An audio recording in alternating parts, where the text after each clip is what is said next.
battle flag from on top of the dome here in Columbia.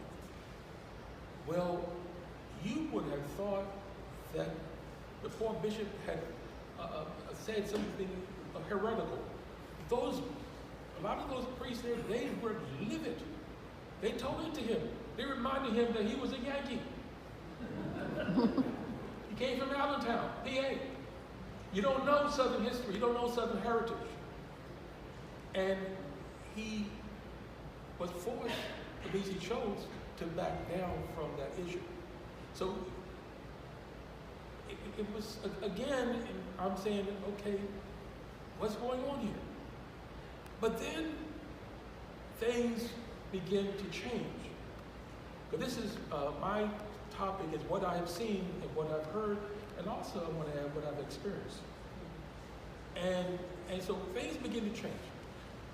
When I first got here, there was, Sister can probably tell you more about this than I can. It was the Black Catholic Caucus. Remember those days? Y'all remember the Black Catholic Caucus? It was a forerunner for the Office of Black Ministry. I remember talking with Sister and others who were part of the caucus, and I remember saying, we need to go from having a caucus to having a ministry for Black Catholics, an office for Black Catholics. And I remember working with your mother, Helen. Kathleen, Helen, Mary, and we sat down and we wrote this letter to Bishop Thompson. Bishop Thompson said, and I quote, he said, "This is the best letter I have ever read in my entire life." I had no idea that Bishop Thompson was into letters and he was an English teacher, etc. But we wrote this letter, and because of the letter, and he saw how we were determined to push this, he said, yes, we're going to have an office for Black Catholics in the Diocese of Charleston. And that was the beginning, I think, of doors beginning to open up. Attitudes were beginning to change.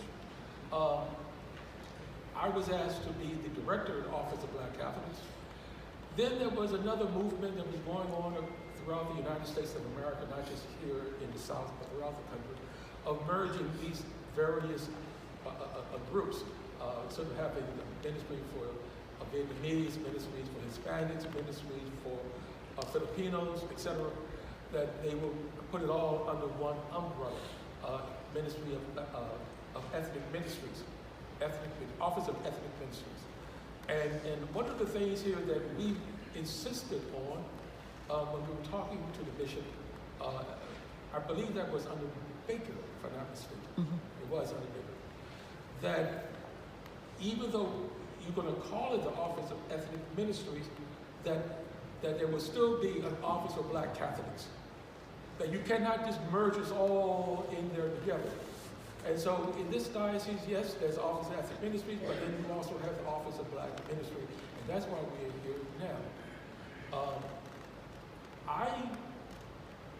In my own life here in the diocese, I felt it kind of difficult in the beginning, but I also began to realize that, God can make a way where there is no way.